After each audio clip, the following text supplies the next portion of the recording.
Hello there, and welcome. Welcome to Rain City, a city where it rains all the time. It never ever stops. It never stops raining. Not even once. I have never seen it not rain. In Rain City, which is, I imagine, how it got its name. Hello. I've got a bunch of Blu-rays I need to sign, and so I thought, well, I've just got this new setup here, where I can sign stuff live. I plan on doing some more letter writing streams with this setup, and some ghost drawing streams, and some other things. But, why not also sign some Blu-rays? Because I've got a whole bunch of them that need to be signed. I'll also, of course, as the title of the stream suggests, take questions related to the Charlie the Unicorn series of animated films, which you can see right here. This is Charlie the Unicorn. This is the blue unicorn. This is the pink unicorn. And this is Starfish. Now, one of the new features of the setup that I have here is I can do this. Are you ready? Are you ready for the new feature?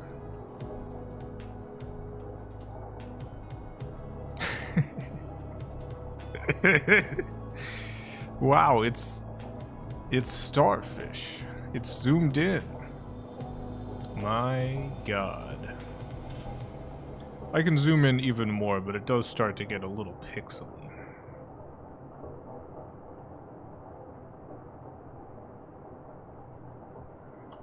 These are still for sale. They're on sale until the end of the year. That's right. Or until I run out. If I run out before then, you never know. The pen that I'm using is a Pentel Sign pen. One of my favorite pens for signing things. Let's zoom in on the Pentel Sign pen.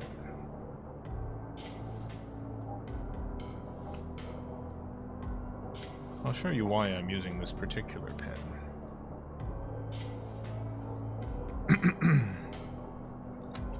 This is an insert from the DVD version. The Blu-ray version insert is the same, just shorter. But I accidentally got a smudge on this one, and I didn't want to send it out. Let's see if I can show you the smudge. See that smudge? It's a tiny smudge. But I didn't want to send it out. So let me show you why I use the sign pen. I'm gonna sign here in the corner with the sign pen.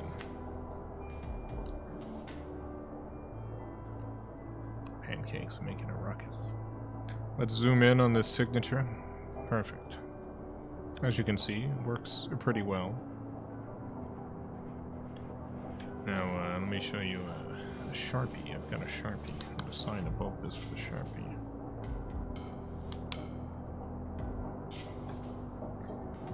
The Sharpie also works pretty well. But personally, I've never really liked the color of Sharpie's signature. It has a sort of oil-like quality to it. That I just don't really like.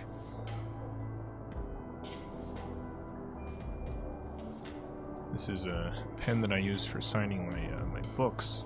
I've got ink on my finger already. How does this happen?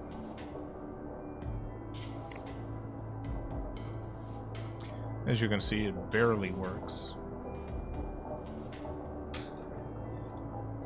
I got this flare, Papermate flare.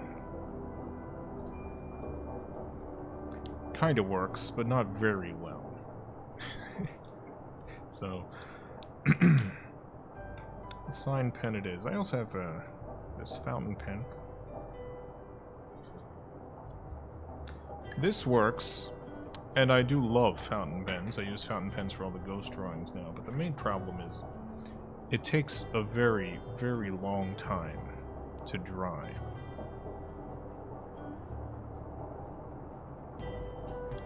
And I was a little bit worried about that aspect of it. I was worried about smudges. So I'm using the sign pen. Is this the new, more permanent setup stream you were talking about? It is.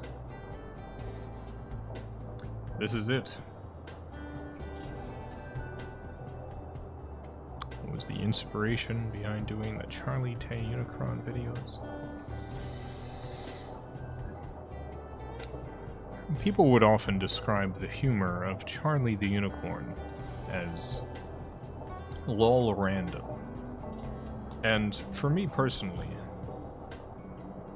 I think lol random requires the random elements of the cartoon to come from the nonsense of existence. It has to come from the universe itself that the video is taking place in, being fundamentally unable to exist within understandable rules. Whereas all of the wacky stuff that happens in Charlie the Unicorn is happening with purpose. It's happening because of two very powerful characters.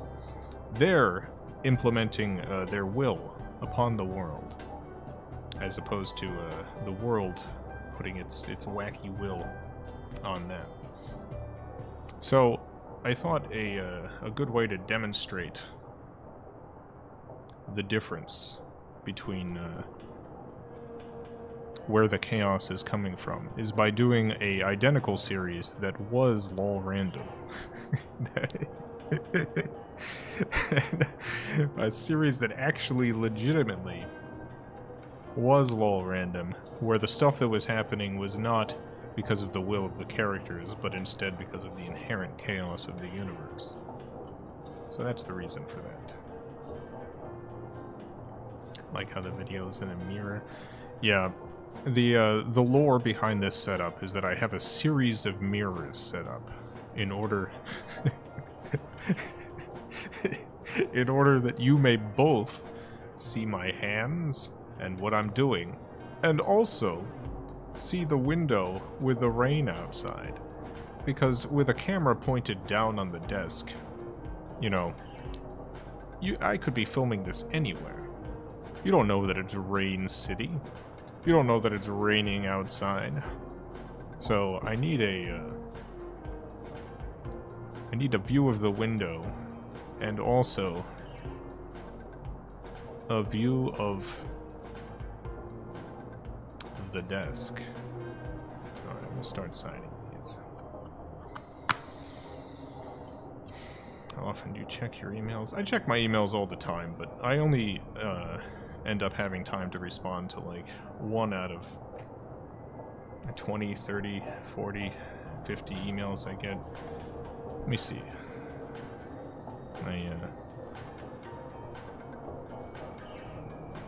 What is my current... One second. Hold on, I gotta tell you a number.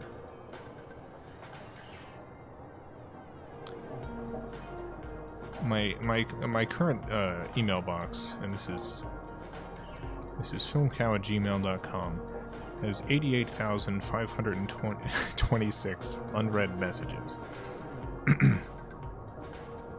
Which is down, I think like 20,000 from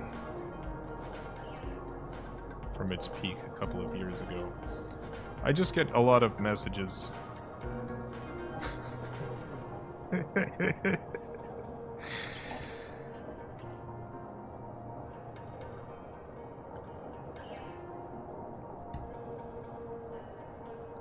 Alright, let's start signing. Are you ready? This is the first one. If you order, and you have not ordered already, if you do not already have this, what I'm signing right here, this might go to you. Done. The first copy has been signed.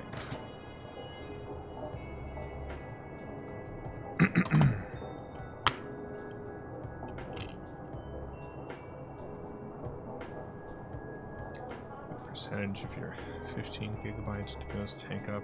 Oh, my Google account has, what is it? 2 terabytes of storage, because I do a cloud backup.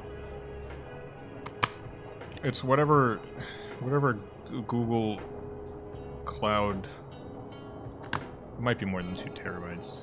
I don't remember the exact number. I know I'm running out. I pay $100 a month.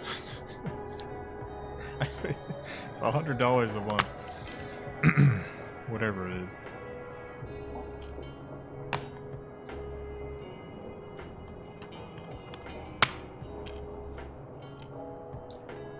Every couple of days I come back to your channel to rewatch Charlie the Unicorn and Perfect Husbands. Never get tired of them. Oh, well, thank you. Yeah, the Perfect Husbands will continue in a couple months. There's a few more episodes left of that. I had planned on... Well, my original plan was to get the series... that series completed this year, but... that didn't end up happening. A lot of my plans the last couple months in particular have been put off because of migraines and cluster headaches.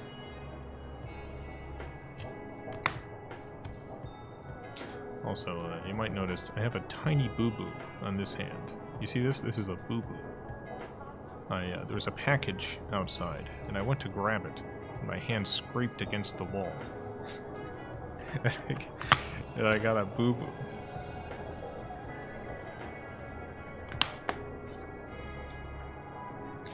One of the reasons I'm doing a live signing stream in particular is every time I've sold anything that has my signature on it through the Etsy shop,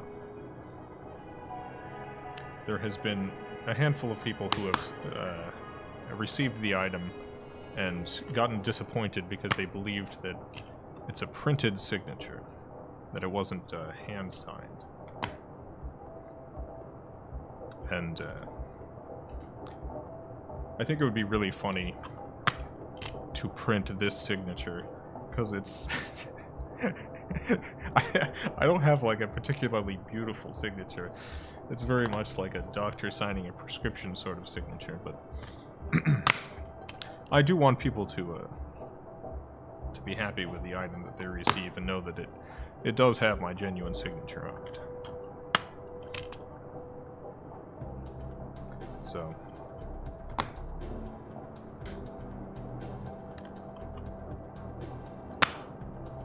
think you'll ever do any more live action videos? It depends. The reason I was able to do live action videos before was because I had a lot of family members who were young and did not have their own kind of obligations at the time. We're able to spend a lot of time just goofing off in these videos.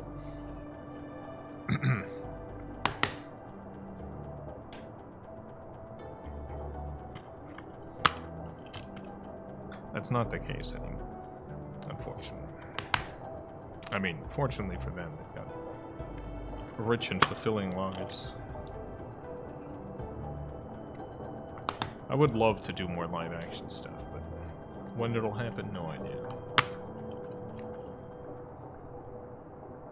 Love the songs throughout the series. What was your background in music? Well, I was in a band throughout. Okay, so through yeah, middle school and high school, I was in band, both symphonic, marching, and jazz. Played the cornet, which is like a trumpet. I was also in high school in a ska band. We were called For Rent. We mostly just played covers of Real Big Fish songs.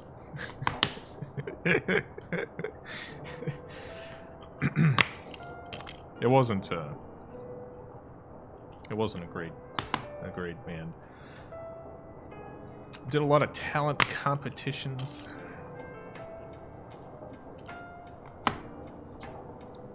That's about it. I didn't really do a lot of music stuff outside of that, like, to fulfill my own, like, creative impulses. Alright, we're almost done with one pile. I've got these boxes, and the boxes hold 30 Blu-rays. They are, in fact, the boxes that the Blu-rays are shipped to me in. And that's 30 of them, so these 30 now have to go in a box. Let me see if I can actually show you the box. Very exciting. Here it is. Here's the box. As you can see, it has many box-like qualities.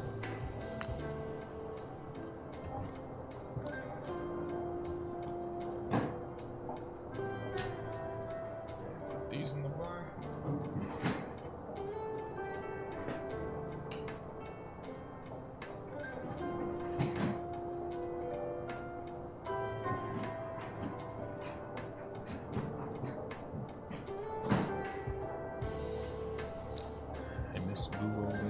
Blu-rays is probably my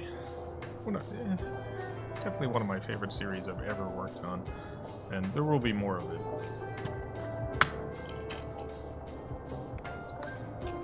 I would like to figure out a way to do more of the live streams as well, but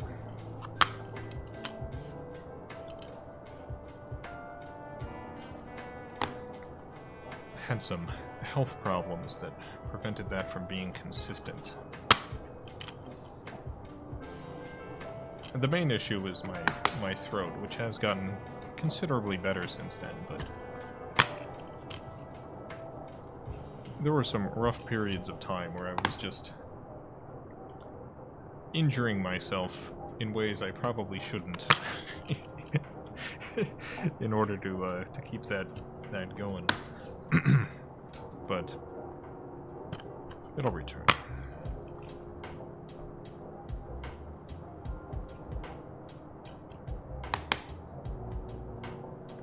Sign in the Blu-rays. It's a solid box. It's a good box. Do you have a favorite song from the Charlie the Unicorn series? There's a couple that, like, I think the Temple of the Cat song is the one that came out the closest to what the vision was in my head, although that song was initially for my partner Scuffy. Scuffy was the cat. And I just thought it was one of the best songs I've ever written, so put it in the Charlie series. With changed lyrics, obviously. I really like the instrumental Fading Memories song at the end of the finale.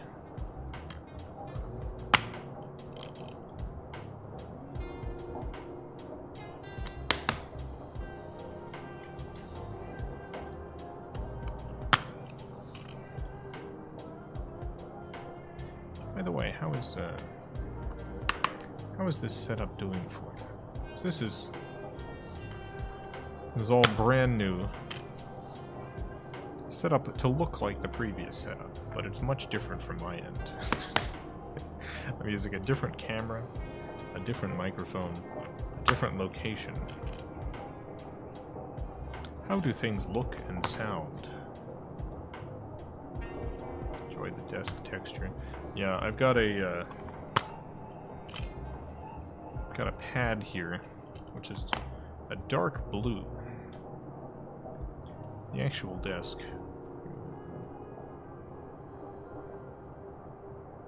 The actual desk is black, but it reflects a little bit too much of the light.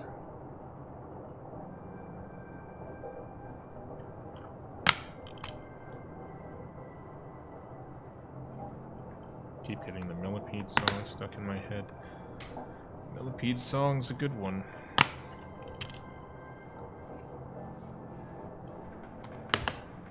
audio series theater pieces lined up. Yeah, I got a bunch of those lined up. They've been delayed for various reasons, but there will be more.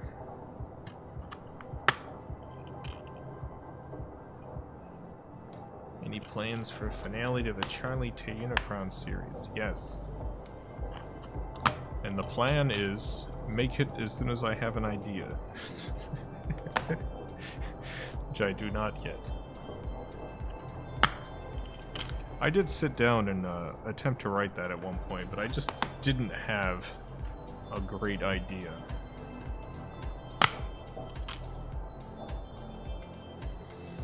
Ever wanted to write / produce live theater? Yeah. Not anymore, I think. I don't think. I don't know.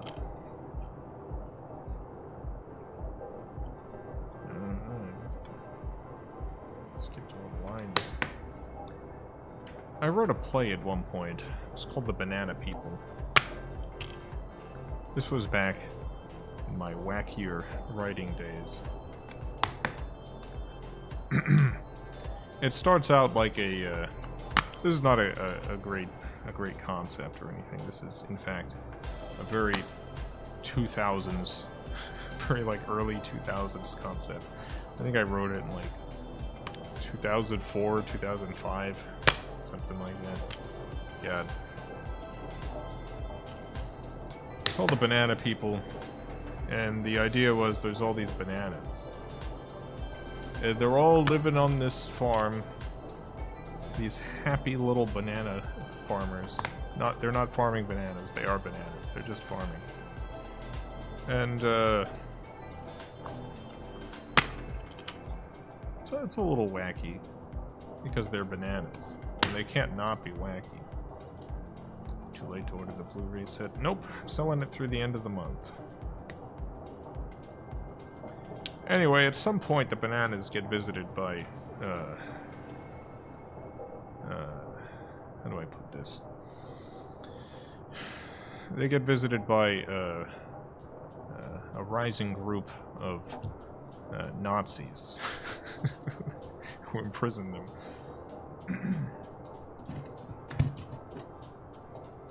This is the sort of dark twist you would have in the 2000s. And you'd be like, oh, no one's gonna expect this.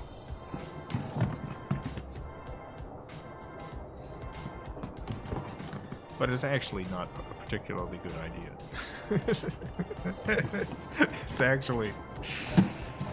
It's actually not a great concept.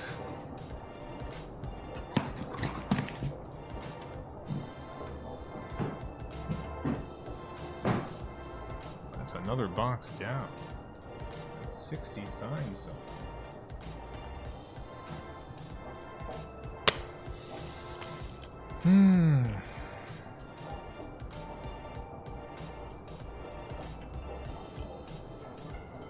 Bananimal Farm. Bananimal Farm. You seen the trailer for that new Animal Farm movie? It's being released by that group of Christian fascists for some reason. It looks very bad. Animal Farm doesn't have a particularly great history with theatrical adaptations. There was an animated version of Animal Farm that was released that was, I kid you not, secretly created and funded by the CIA. The CIA went undercover to trick the widow. Orwell. And get the film rights to Animal Farm as part of their anti-communist propaganda aim. And they partially rolled this movie. with some important changes. One of the changes was that they didn't want to upset the agricultural industry, and so they made sure to let you know that the farmers in question were just unusually bad farmers. They were unusually evil. Most animal farming is actually just and right. But these were some bad apples. And also the ending has changed. The ending is pretty significantly changed. You could actually go online and see like the notes and stuff. The CIA was sending the writers to change the story so that it fit better with their propaganda aims. That makes you wonder.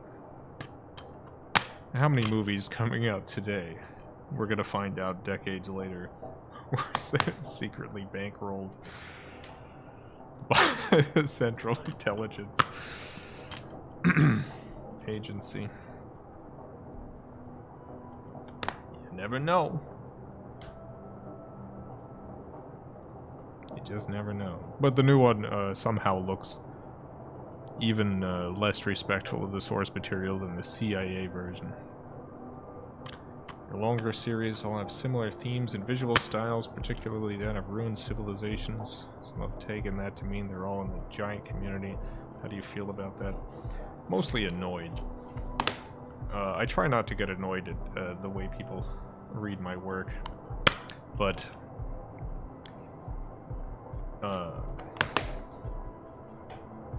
I do still get annoyed, despite my best intentions. I think it's a flaw of mine.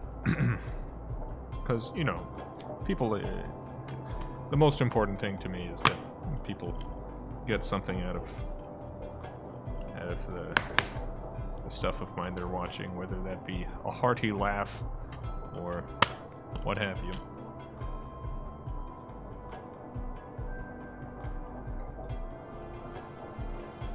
But, you know,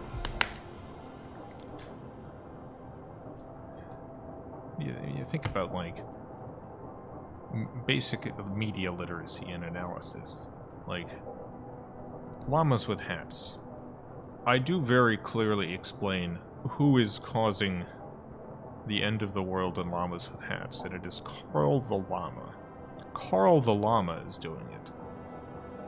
In Shadowstone Park, it's, a spoiler, the CIA.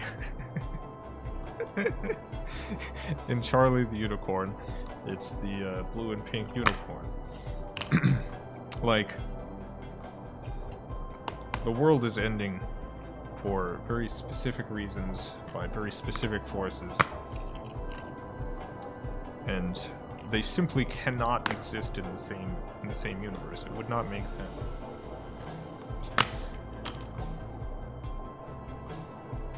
It's like if you watch a disaster film and you see the White House getting blown up, and you're like, wait a minute, the White House was blown up in the film Independence Day. I wonder if this movie I'm watching that's not Independence Day takes place in the same universe as Independence Day.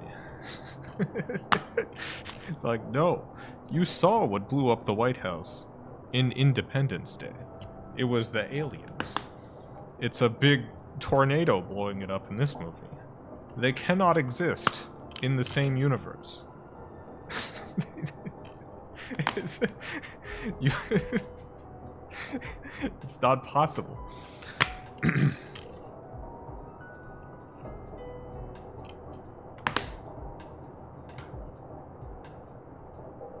What destroyed the world in Hey Boys? What destroyed the world in Hey Boys? Oh, just a generic environmental catastrophe, I imagine, followed by resource warfare.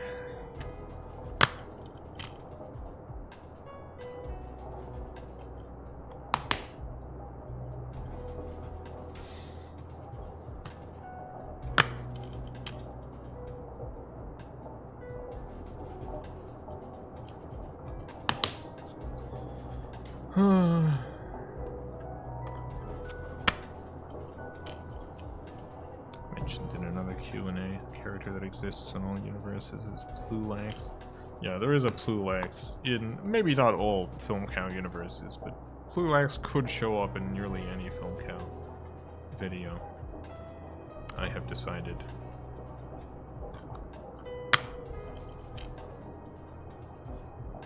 Okay, this is another pile done. It's another pile complete.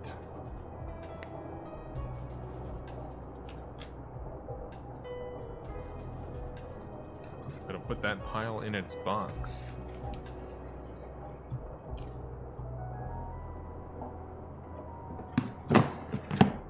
Plulax, I don't recognize that name. Yeah, Plulax has shown up a couple times. I think only a couple times.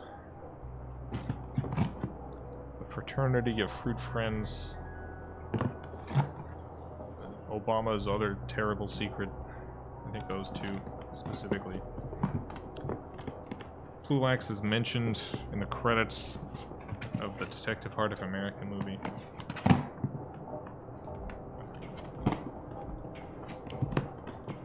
Alright.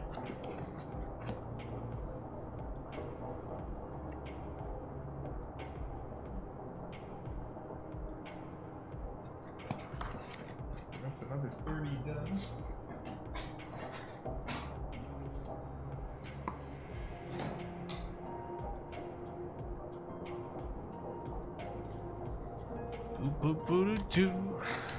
Have you been feeling lately? Oh, pretty rough. Cluster headaches, you know.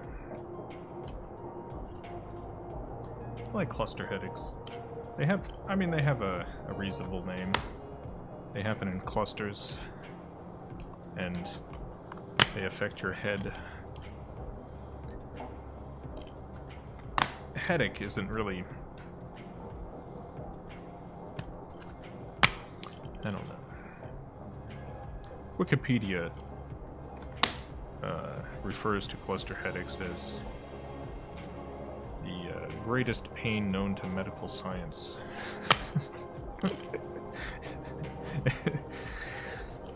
I get, like, regular headaches, I get migraines. Nothing is really like a cluster headache, though. It's a different thing. It feels cosmic. When people draw art of cluster headaches, it's always involving, like, demons or people's faces being ripped off.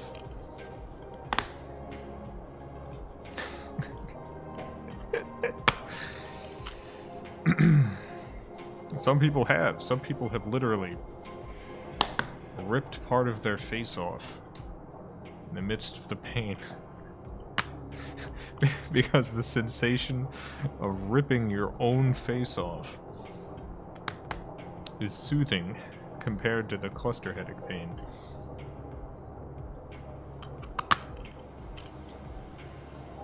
They're sometimes referred to as suicide headaches because there are people who get them chronically who very tragically, but in my opinion, understandably, take their own life rather than deal with it anymore.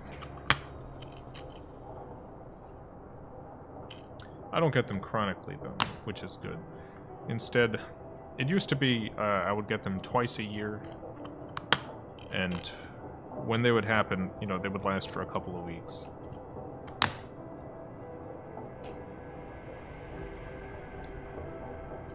And then they would be gone until like 6 months later. They've spread out more now, so like I only get them every 2 to 3 years, which is good. Which is very good. But when I do get them, they tend to last longer. My last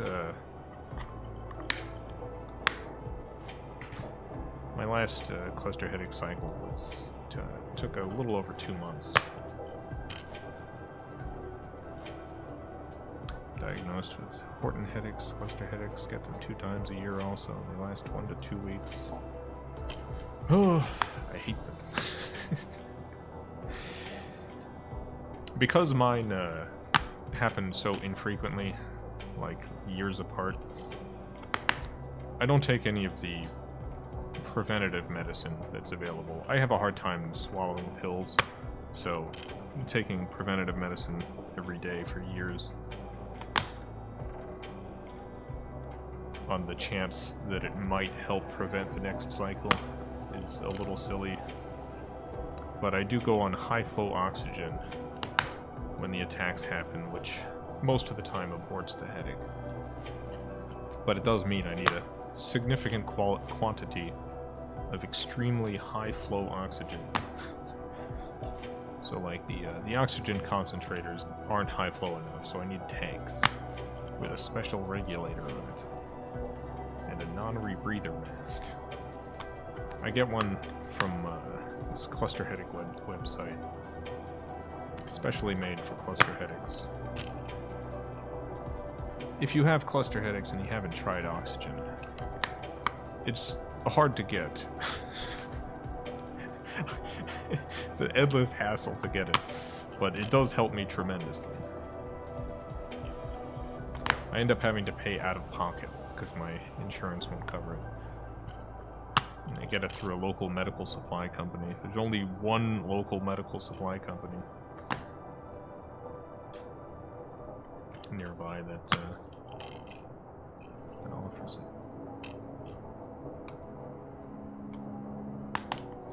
Well, I have to give my beautiful cat Pancake a treat, which I'm going to do right now. I'm going to leave the camera running and the audio running, so you might be able to hear in the background.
We are introducing our cat Pancake to our other cat Scallion.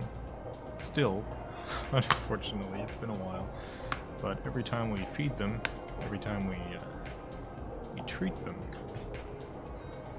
we do it through a like right next to each other through a little screen. We try to do it at the same time every day.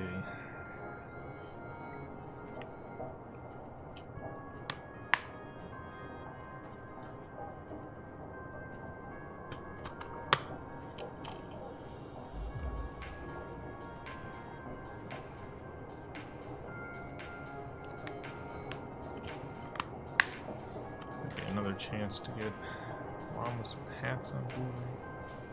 Well, the previous release was just for the Kickstarter. There might be a future release at some point. I'm not sure. I plan on putting together a couple of Blu-rays for next year. I want to release a Blu-ray of the Heart of America movie.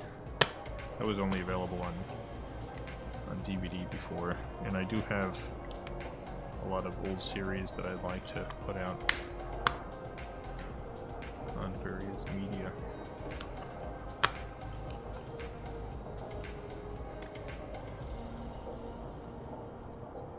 This DVD and Blu-ray, this is the Blu-ray. The DVD is, those are all already signed, the ones that I have in stock. It's only available through the end of the year.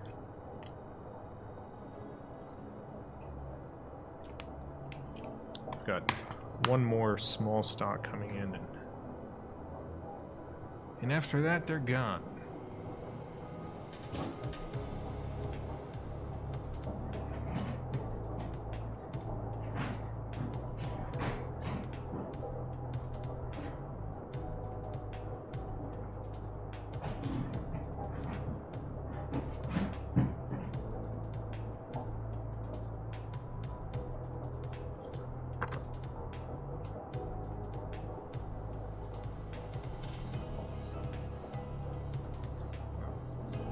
Those were all the ones I had on my desk.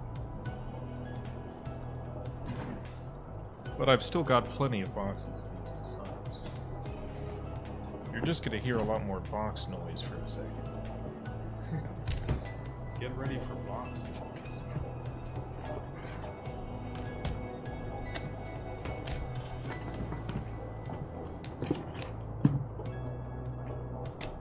Listen to that box noise.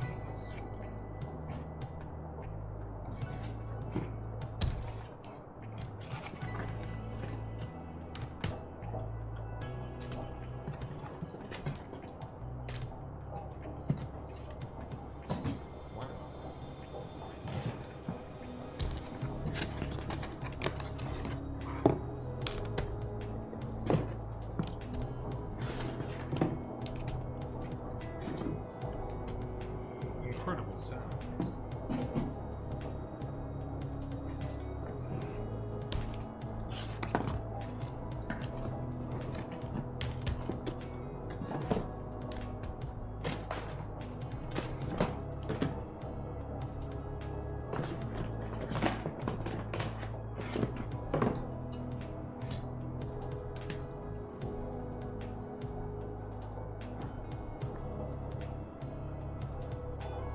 Are you selling these?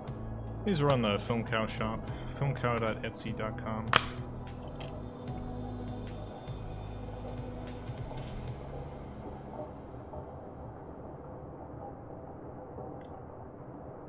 FilmCow.etsy.com. Only available until the end of the year. Once we're out, gone for good.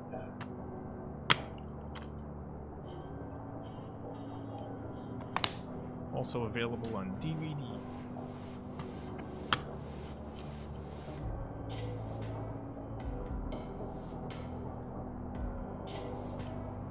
You want to do something with Charlie again in the future, like a Moment of Peace cartoon? Oh, I'm sure. I have a 4K model now of Charlie. I have a couple of ideas. That is the primary reason why this is to celebrate the 20th anniversary of the release of Charlie's Unicorn, as opposed to a the complete series set. Because I imagine it's possible there's going to be more Charlie stuff at some point in the next however many years. So it'll be a while before there's any kind of like, it's all over, there's no more ever again sort of sets.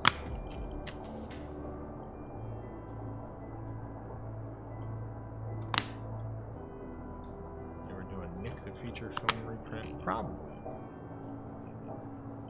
That was never on Blu-ray either.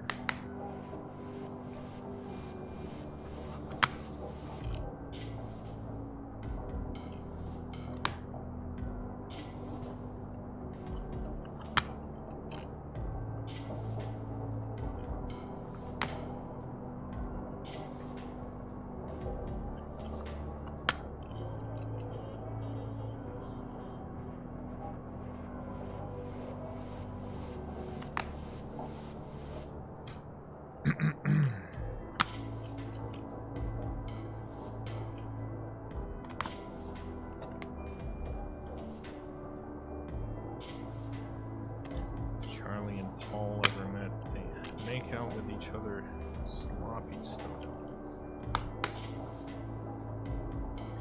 I'll be honest, I think Paul could get sloppy. I don't think Charlie's a make out sloppy style kind of unicorn.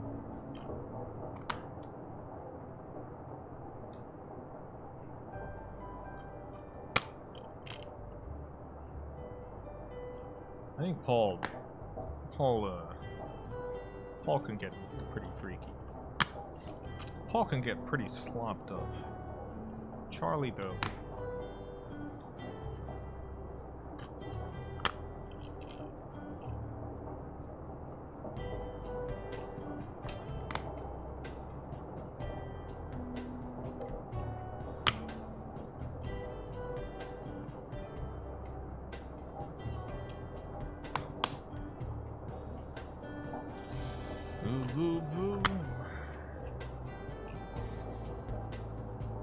Occasionally having a hard time hearing your voice.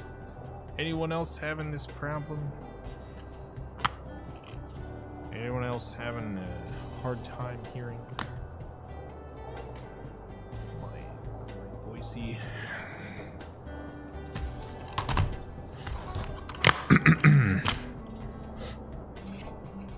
Let me know in the comments. A little bit, okay. Let me see what I can do about that. I did test all the audio stuff, but you know, as I talk, I'm not always talking at full volume. Let's see. How about this? How is this any better? I've put it up 4 decibels. 4 decibels.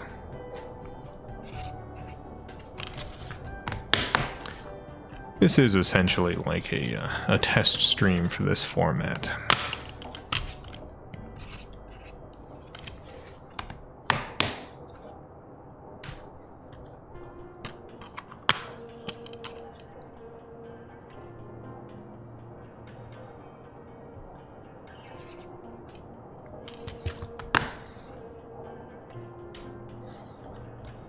Wearing pants as a shirt? No. Got a robe on. Got a house robe. Got a house robe on.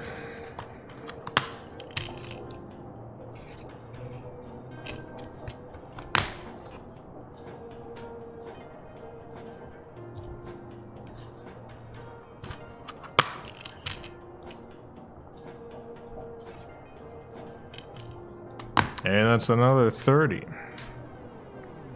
Time to put those in the box. Hello, Scuffy. Scuffy's here.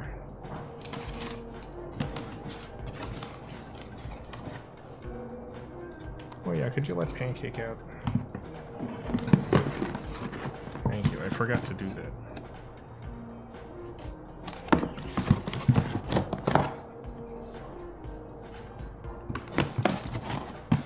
People are saying hi to you.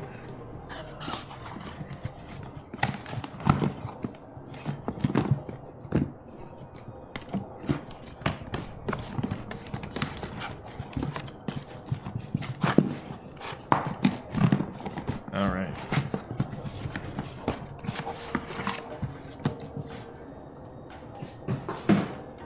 Another box done.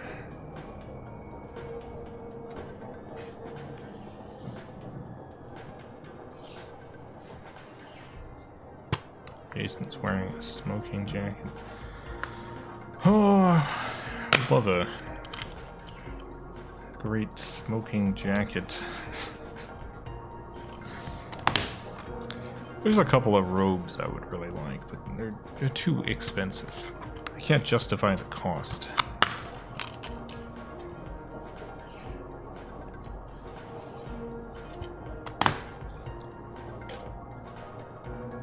They get really pricey.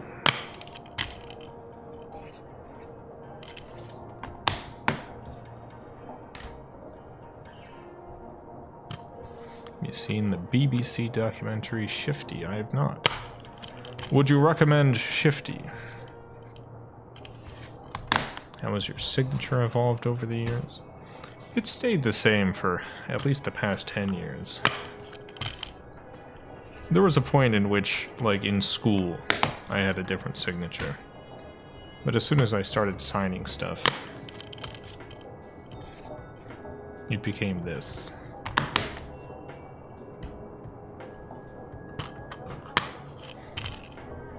Money is temporary, robes are forever. Well, money is definitely temporary if you buy expensive robes with it. And an expensive enough robe will probably last you the rest of your life, yes. But we're talking high prices for these robes. I found these house robes that are like $1,500. It's a lot of money to spend on a robe. Now this is a high quality robe, but I just don't have that kind of cash to spend on robes.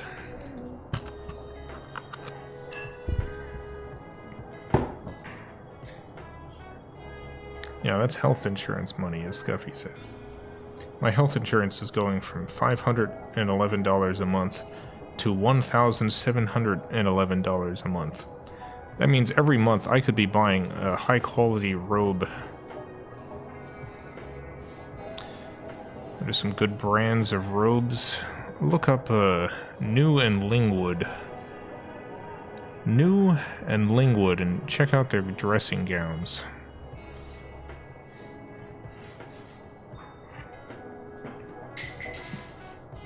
Dropped the cap.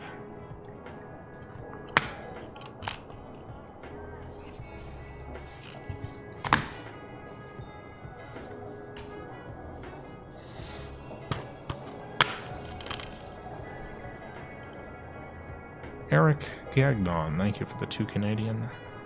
Long-time fan, hope we get a Unicron finale. One day, maybe. If the idea comes.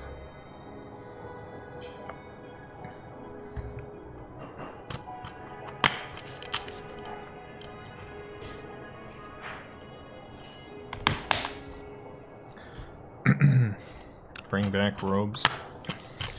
Bring back dressing gowns. I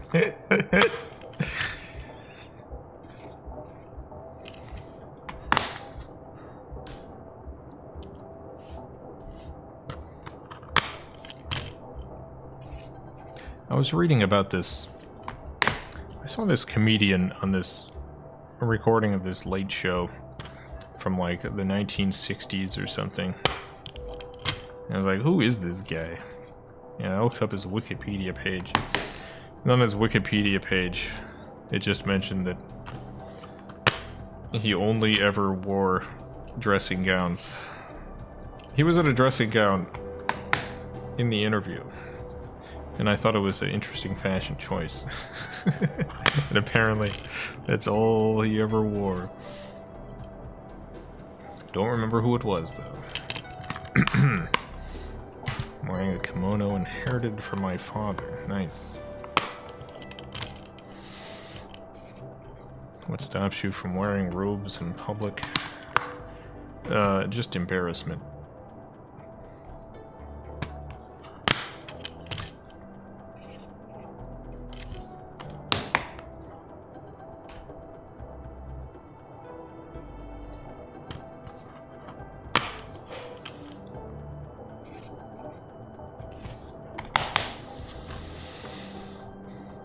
For a sec, when looking at the stream title, I thought it said FilmCow Live Singing. Thought you were going to be singing some of the songs. No. I guess I could. I actually don't remember the lyrics to most of the songs. There are other songs that I didn't write that I remember the lyrics to, but the Charlie the Unicorn songs...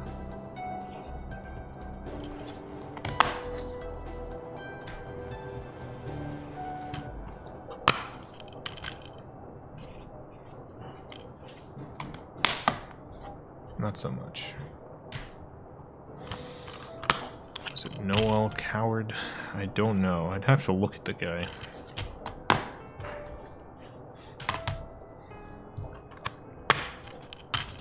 All I know about him was I saw him on a talk show with a robe, and his Wikipedia page mentioned he wore robes.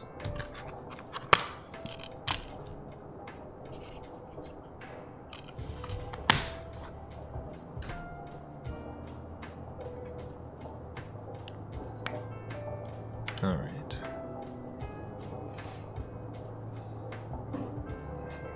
Scuffy is vanishing again. Farewell, Scuffy.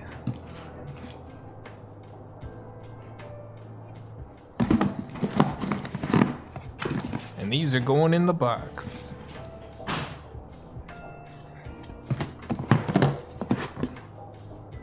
I have the Charlie soundtrack on CD and I play it in my car and know all the lyrics by heart. Goodness.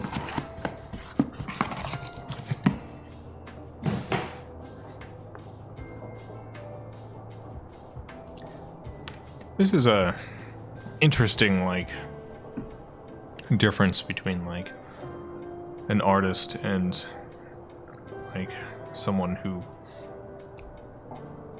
enjoys that art. There's like so much art that I've appreciated over the course of my life.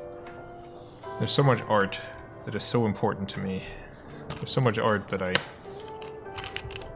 know every bit of. And it's all art that I have not made myself. You know, my relationship to the art that I've created myself is very different from my relationship to the art that I enjoy. So, like, I know way more about, like, every frame of Jacques Tati's playtime than I do of, like, the Heart of America movie.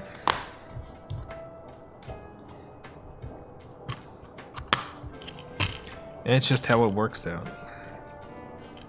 And, you know, I rarely rewatch my own stuff unless I'm doing commentary or something for it. I do like... There are some people who get, like, very embarrassed watching their own stuff. I do like watching my own stuff. I just don't, like, do it often.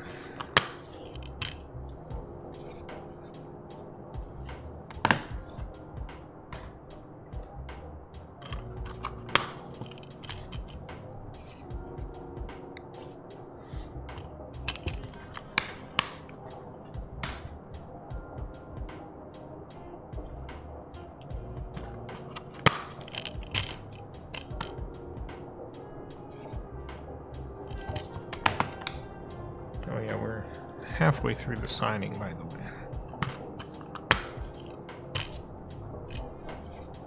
Halfway through.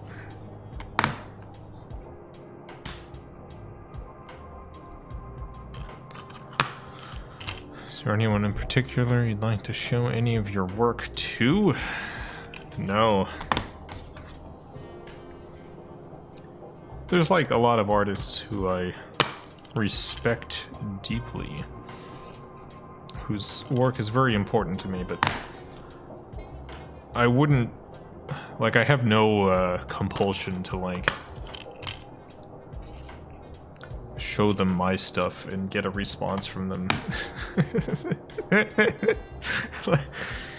Like, one of my favorite filmmakers is Agnes Varda. Agnes Varda directed the first French New Wave film. And many, many films afterwards. And one of the greatest filmmakers of all time. One of the greatest documentarians from all time. I have no interest in... I mean, she's dead now, but if she were not dead, I would not be like, Agnes Varda, please. Watch the Detective Heart of America movie. Agnes Varda, please. I need to know what you think about the Perfect Husband series. I don't know, I just... I think if another artist came up to me and was like, hey, I enjoy your video or whatever, it would be flattering. But it's not really important for me for making, like, connections with other people. Do you suffer from imposter syndrome? I think it's pretty common for artists of, like, of any level of success, of any age, of any background, to have imposter syndrome. It's a pretty common and universal quality. I don't have it whatsoever. I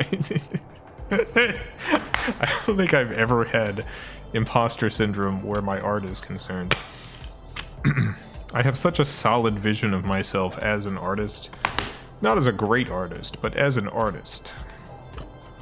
And as I make art, I believe firmly that human beings are artistic beings, that everyone has art within them. And this is what I'm meant to do, in the sense that there is no meaning in the universe but what we create. And the meaning that I create for myself is that I am an artist. Why is your signature so detailed? That's a good question. Much like Walt Disney, I got a crack team of designers together to create a perfect signature that would be memorable and could follow me around for the rest of my life. It was $100,000 in research to come up with this. What's the toughest part of art for you? Capitalism. It's all the financial stuff. I find it very easy to make art. I find it very difficult to exist in the world we live in. Under the oh no, one of the Blu-rays fell over from the pile. Now I dropped the cap again. It's all falling apart.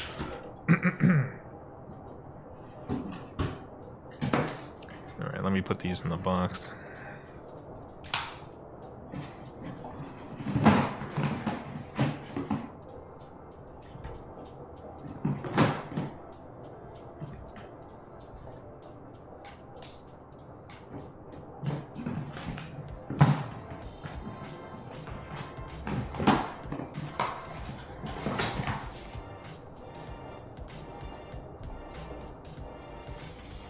Alright, next pile.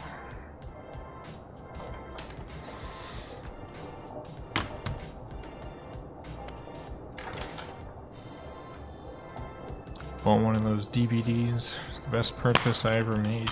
Thank you for purchasing it. Thank you so much.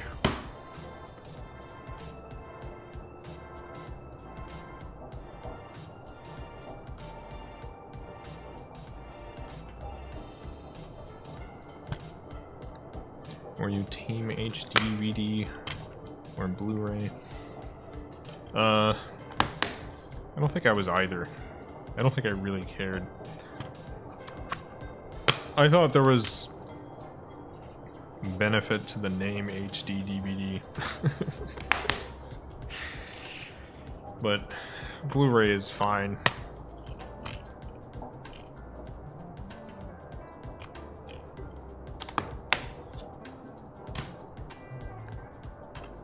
It's the extra cost for getting a hand-signed copy. They're all hand-signed. That's why I'm signing so many of them. Each and every one is hand-signed.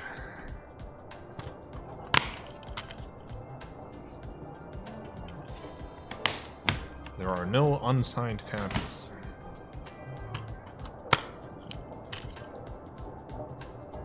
Where's Sargnarg 3? There is no Sargnarg 3. I put up the audio for it on the Patreon. I had an idea for a third Sargnarg at some point involving NFTs. But by the time I had the idea, the moment had passed. So, there's no Sargnarg 3.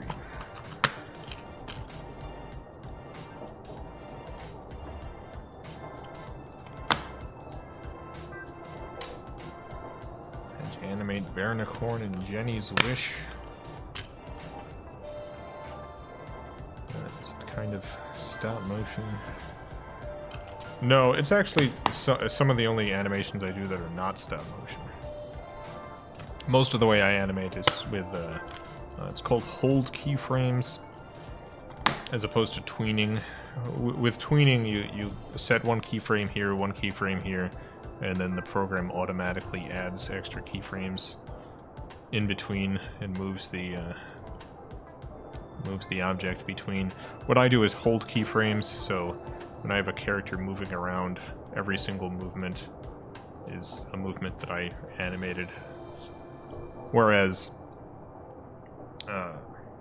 Jenny's Wish and the Baronicorn is animated using a feature in Adobe After Effects. It's called motion tracking. What that does is it takes your mouse movements and it converts it to positional information. And so you can record your mouse movements and then track a character onto those mouse movements. There's actually been a bug in motion tracking in Adobe After Effects since 2014, and Adobe is aware of it and have never managed to fix it. The bug is that previously you were able to play the audio along as you motion tracked, which is essential. And in 2014 they released a version of After Effects that broke this feature, and they acknowledged it. On their forums, they acknowledged that the feature had been broken and that they were implementing a fix, but they never did.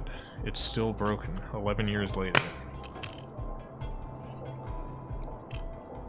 There's a workaround, and the workaround is you hit play on the timeline right before clicking the motion track button, at which point you're able to hear the audio while motion tracking, but it's slightly out of sync, so you then have to go and move the positional elements in time so that it's in sync with the audio again.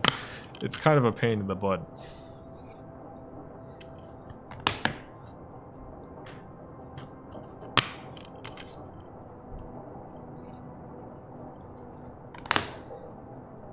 A fan of Weeble?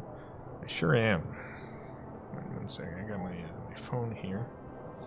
Let's see if I can pull up something.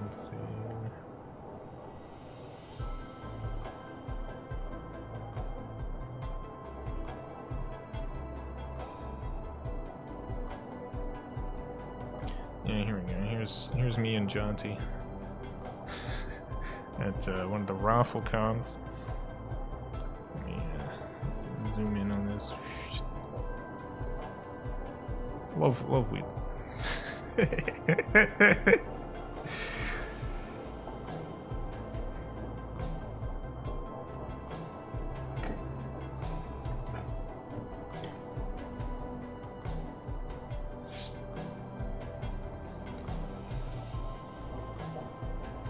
One of my favorite online artists. He's doing unbelievable stuff now. If you haven't checked out his channel in a while, be sure to.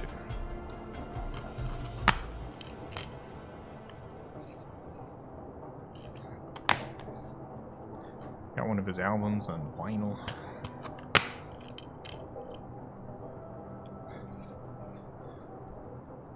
Respect Andrew Hussey, creator of Homestuck. Homestuck is one of those things that I just never saw or engaged with, so I know that there's some sort of drama around it. I know it's one of those things that people are deeply invested in, but I just don't really know almost anything about it, so I have no opinions. I know nothing about its creator or the series. It seems entirely like I could learn about it, but it feels like I would need a lot of time. It doesn't seem like the sort of thing you can understand at a glance. And that's not like a dig at it. It just seems like it's very much a sum of its parts sort of thing.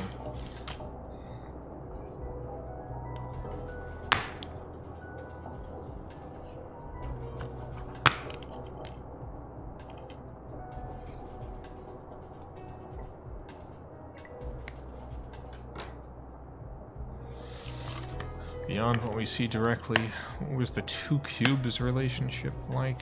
Would you consider what they had genuine friendship or solidarity at the expense of everyone else? Yeah, I think they had like the as far as that sort of friendship is between those types of beings are possible. I do think that they had friendship.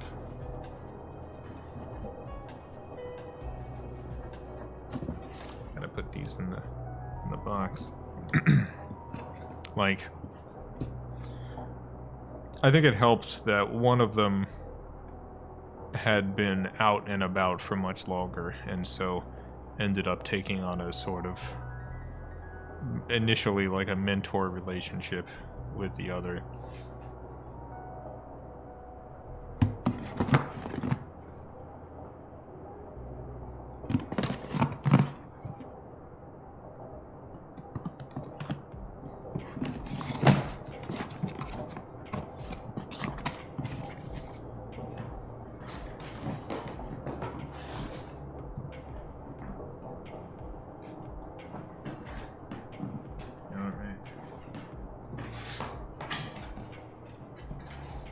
I hope you like box sounds, because there's about to be even more box sounds, because I have to unload the last 4 boxes. One moment.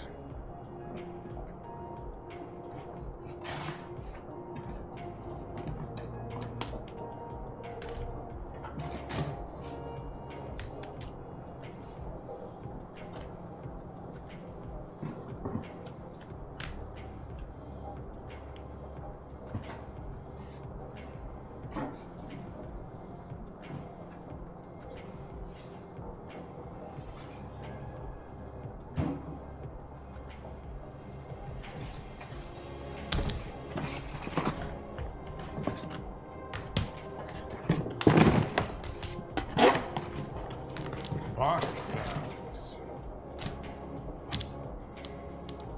People love the sound of boxes.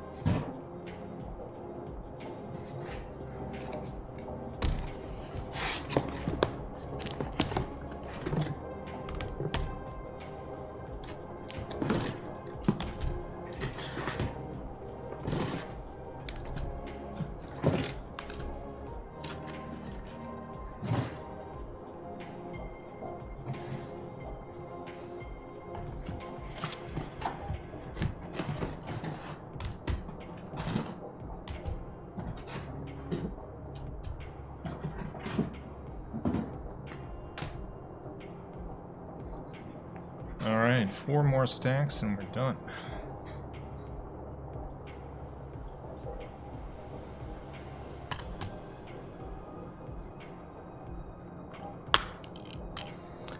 A reminder, you can still get these FilmCow.etsy.com until the end of the year.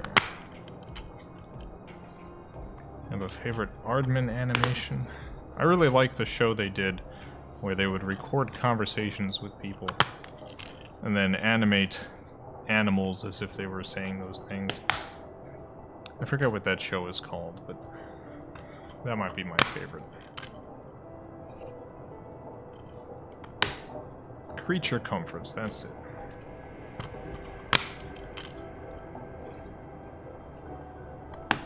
I thought conceptually that was a wonderful show.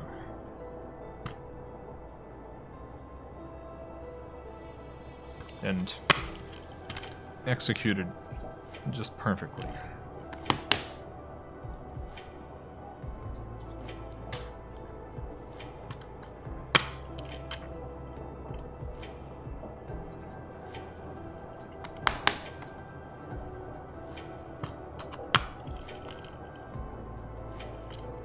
Thank you for your works. Thank you for watching. I appreciate it.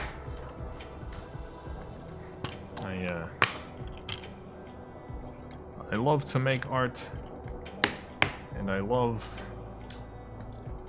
for people to watch that art.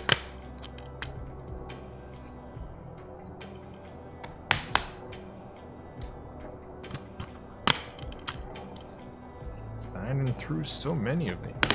It's a total of 360 here. So we've almost signed through 360 of them.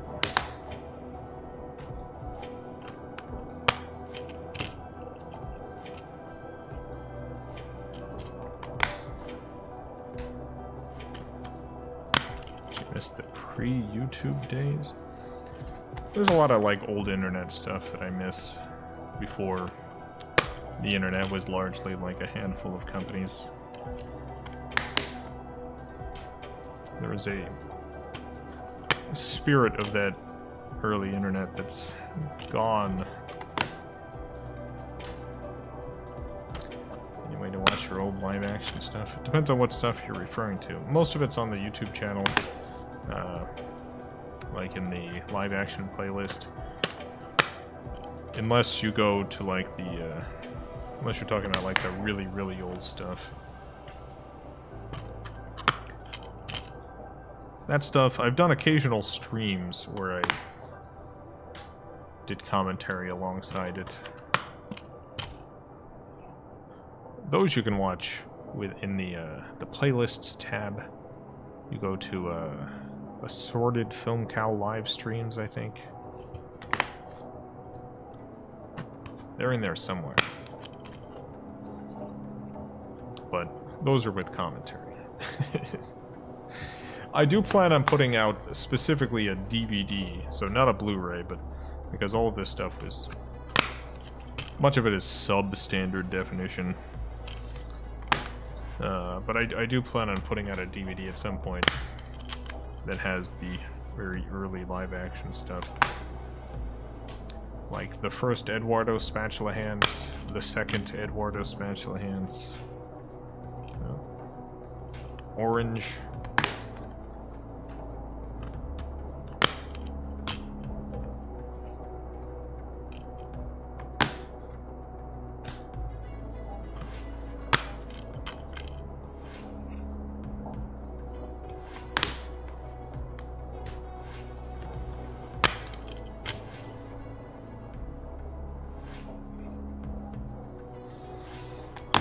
Warner Brothers style Looney Tunes content warning. No, all of my like old live action stuff that had any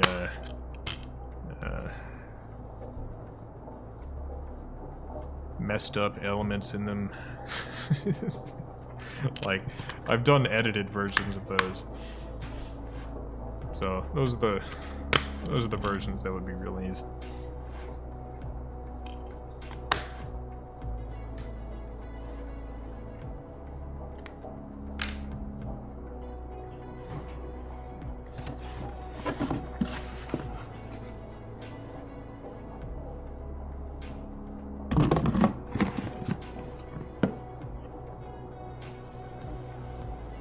Boo, boo, boo. Boo, boo, boo, boo.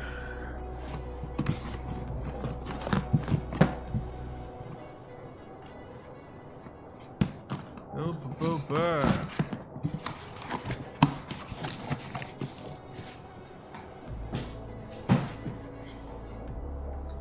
Normal lose interest in pottery when he got his keyboard.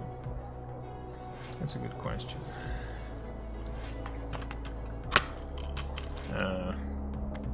I think he had kind of lost interest in pottery before that. I think he did pottery for a while and still did it occasionally out of habit, but I think it was dying that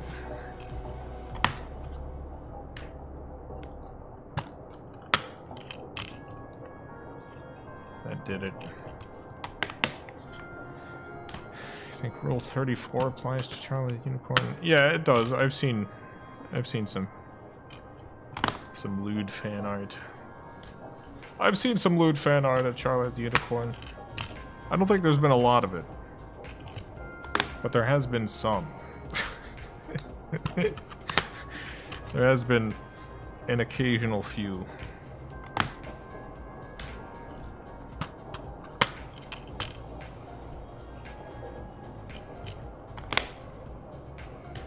Should have licensed it for the Blu-ray. Should have licensed it for the Blu-ray here. Alternate cover.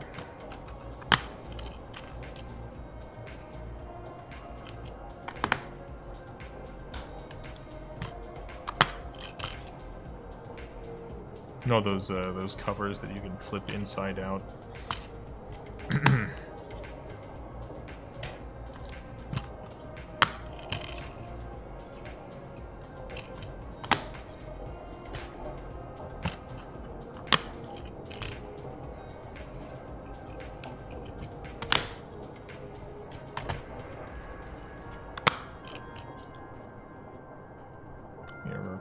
To make any mainstream Charlie stuff.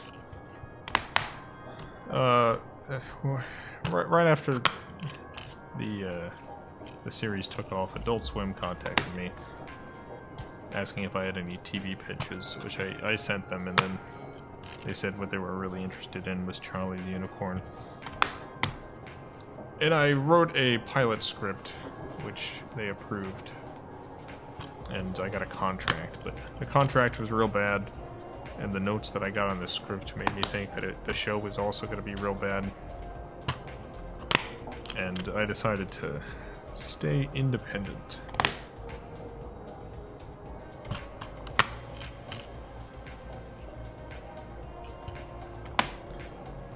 One of the... So that's something that I've said quite a few times. In fact, I think I say it on the commentary to this Blu-ray. Oh my god, Blu-ray fell over. One thing that I don't know that I've said, and maybe I have said this part of the story. There was a singer. She's still around. She's still doing music. Her name is Nellie Mackay. And Nellie Mackay had, like, just really blown up. Like, gotten really popular around the time that Charlie the Unicorn did. Nellie Mackay, I was a big fan of Nellie Mackay's music. And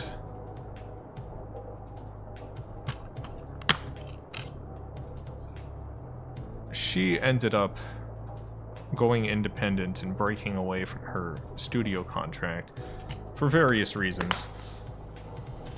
The contract wasn't very good, and the studio, like, the direction that they had for her music was not what she wanted. And so she broke away and went independent, and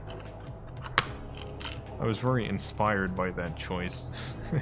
Because, you know, she won the industry lottery. She had a big moment, a big music contract. Nellie Mackay. And so I was like, you know what? I'm gonna follow Nellie Mackay's lead and not take this bad contract. Stay independent, control my own art. I think Nellie Mackay's career suffered tremendously because of this. And I think probably my career also did. But I think ultimately it's worth it.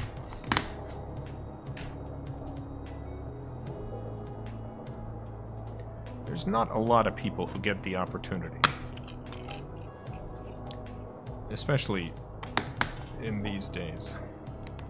To be an artist who has complete control over the art that they're doing. And gets to do it for like more than like a couple years. Gets to do it consistently. It's a very lucky position to be in.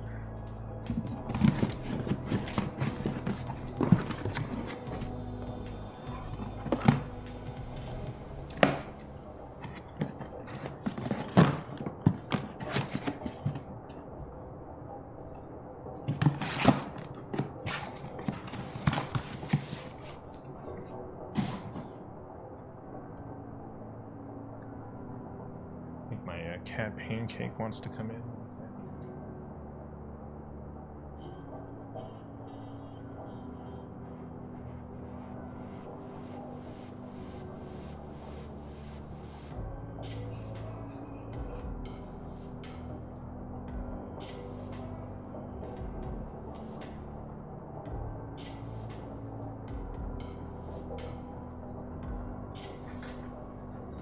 Well, Pancake's in. We have a covered patio that she goes out onto. It's a little cold out there right now. We can put a price on artistic integrity. Let me tell you.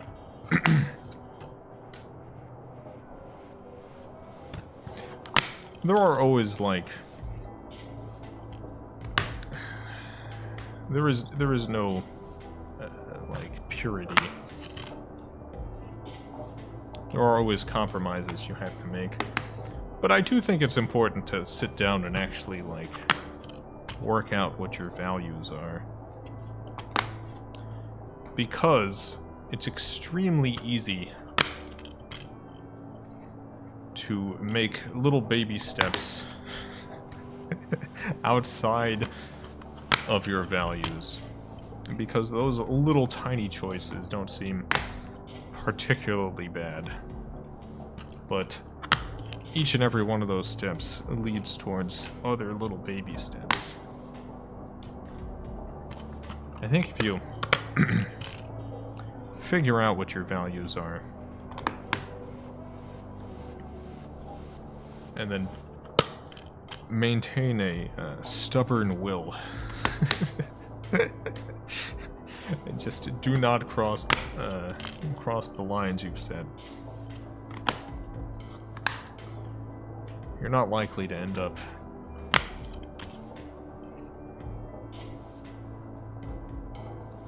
in a place you would not recognize from like a younger version of yourself would not recognize. Been a number of instances. You know, I'm a pretty minor player in all things considered. Like, I had a couple of big hits, but overall, there are tens of thousands of internet artists, tens of thousands of not internet artists, just working within, like, the same genre. It's like there's so many people.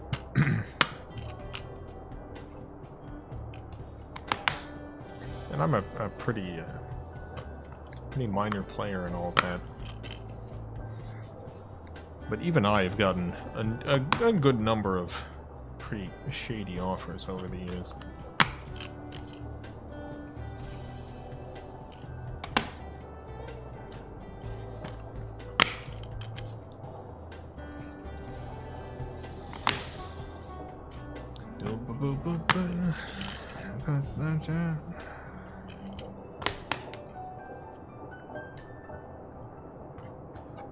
Oh, you get them back in the cellophane. No cellophane here.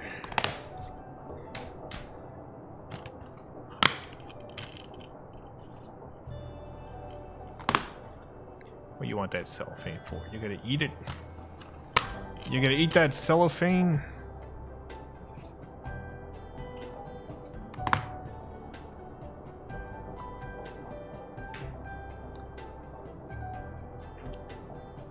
Pink and blue, simply vessels for a greater negative force. Do they have autonomous unicorn lives before being destined to torment Charlie? Well, I mean, the blue and pink unicorns were just regular unicorns who got murdered and had their bodies puppeted. The forces that inhabited them were ancient and evil. Like, they have metaphorical representation in the story. In a literal sense, they're like fae.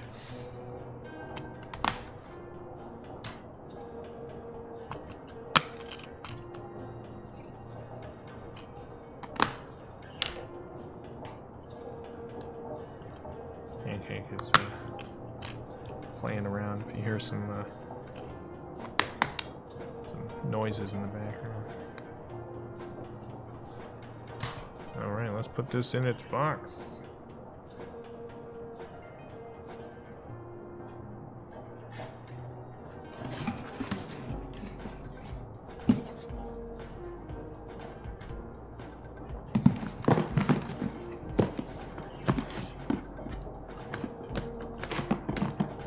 There we go.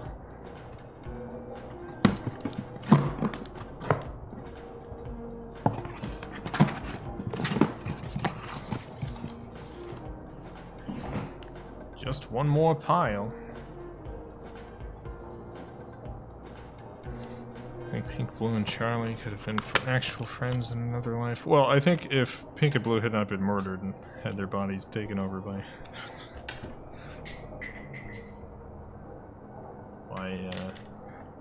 the Fae, I do think they legitimately would have been friends. Which is, you know, it's the tragedy of that scene in the finale.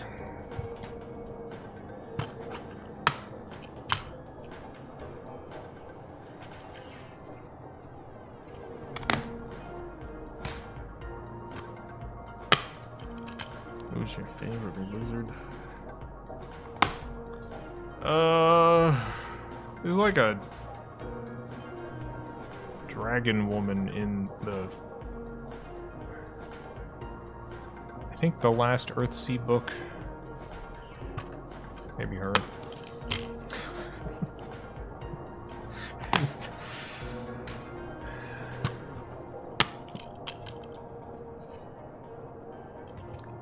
Anyone remember what her name is? Dragon woman from the last Earthsea book. I'm not good with names. I regret canonically naming them Walls and Raffle. They're not canonically named Walls and Raffle. Like, they're canonically nameless.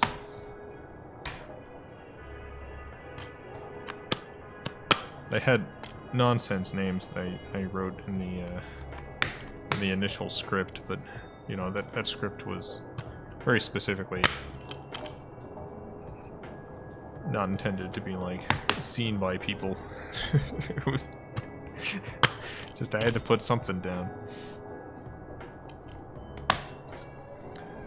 But from episode 2 onward, the script just referred to them as Pink and Blue, which also wasn't their name, but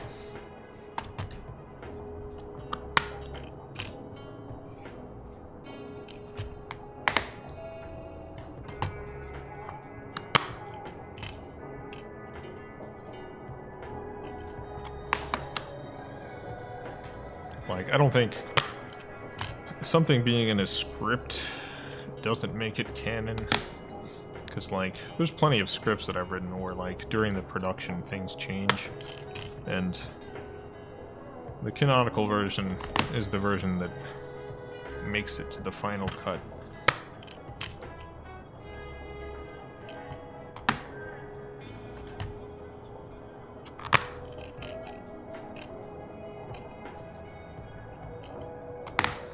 We're almost done. Almost done with this signing. I think Pancake wants to go out again. One sec.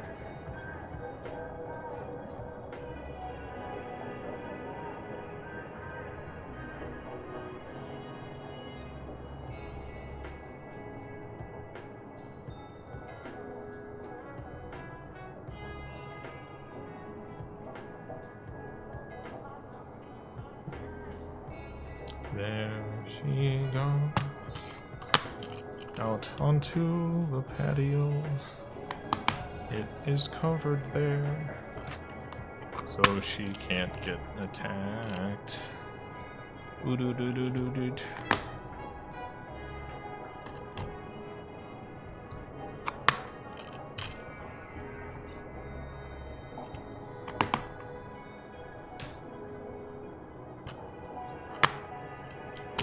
Creating cartoon worlds that don't have an underbelly of Lovecraftian horror, just about a cartoon animal having a fun time. Probably. I don't know, I made a lot of stuff. I don't remember a bunch of it.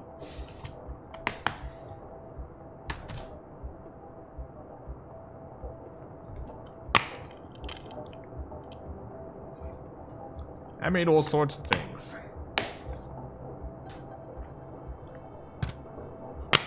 Definitely gone through phases too. Artistic eras. Eras.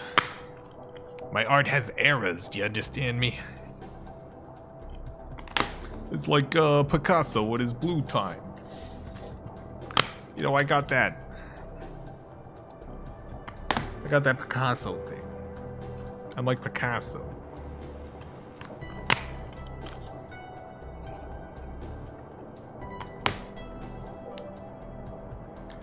Charlie's upbringing, like, mostly lonely. Mostly isolated. And that was the last one. Those are all signed. 360.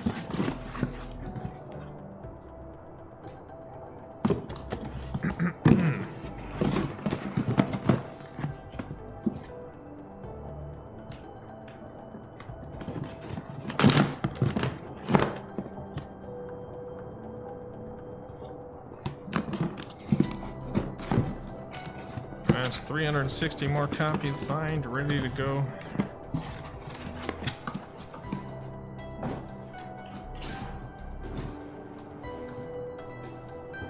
Ready to ship out.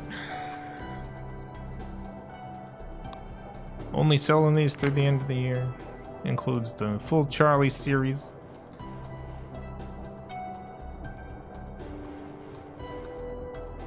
As well as some bonus videos like the Tay Unicron series.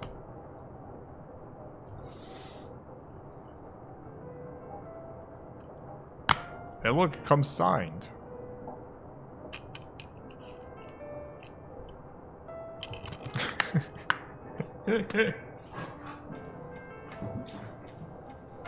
Available on Blu-ray, available on DVD.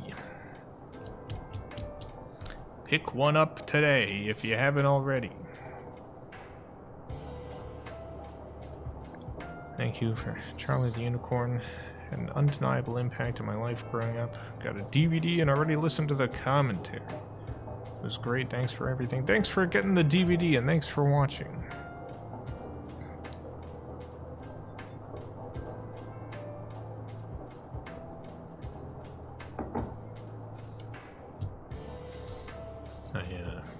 Very proud of the series. It's been 20 years. 20 years since it came out. In 20 years, it'll be 40 years. Be sure to buy the 40th anniversary version in 20 years.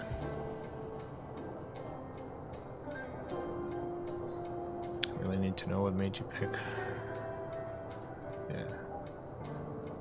Claridon. Oh, I don't know.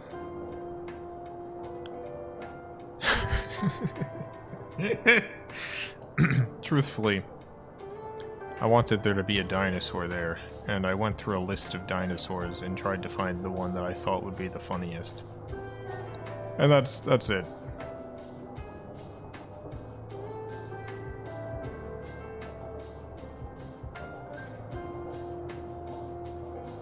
I picked Lyopleurodon.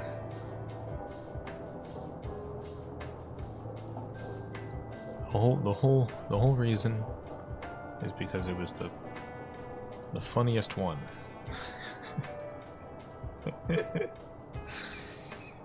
A lot of the choices in the like early stuff like that is just what sounded the funniest to me at the time.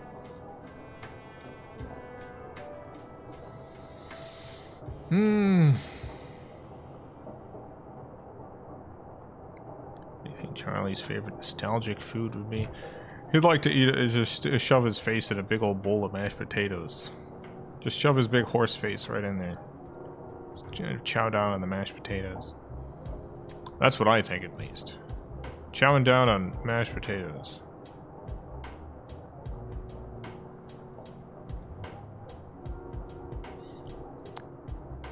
Your boy Doug Walker's been struggling with chronic fatigue syndrome. That sucks. I don't particularly like Doug Walker stuff, but chronic fatigue syndrome is genuinely a terrible thing. I know that's often lifelong. My mother has it. It sucks. So sometimes those symptoms lessen. Not often though, but I hope it does.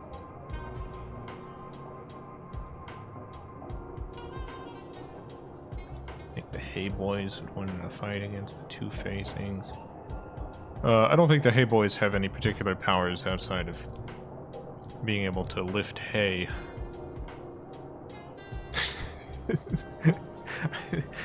So no, I don't think so.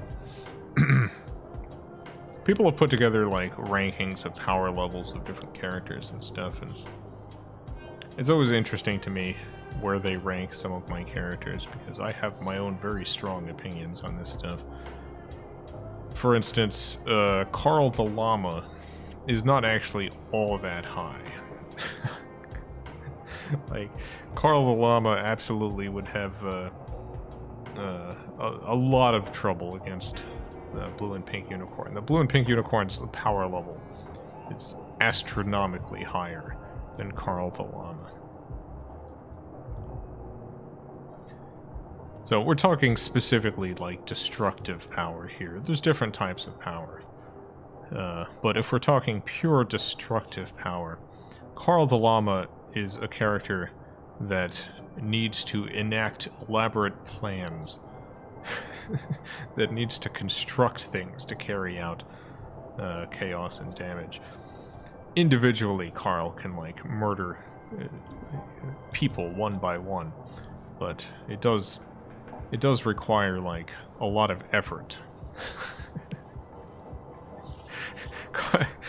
And Carl puts in the effort, which is how like Carl is able to end the world, but it takes a lot of effort. It takes a lot of time to end the world. Whereas the Blue and Pink Unicorns are able to do it much less with much less effort.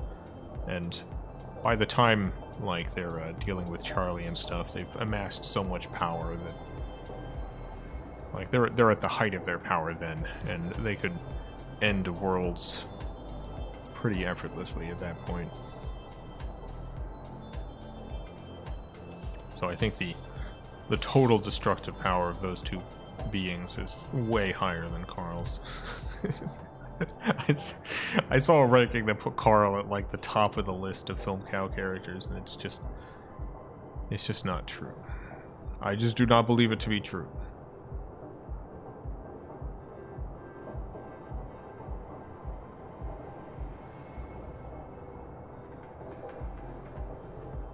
Well, I guess that'll be it. That'll be it for now. I plan on doing a lot more live streams that involve you seeing my hands. I got some letter writing streams coming up. I've got some ghost drawing streams. I plan on drawing some ghosts live. And some other stuff. Hope to see you there for that. I've just got a setup now. I could just do this whenever. It no longer requires significant effort to do this stuff. I just have to hit stream and go. Thank you for watching. Farewell, everyone. Goodbye. See you later.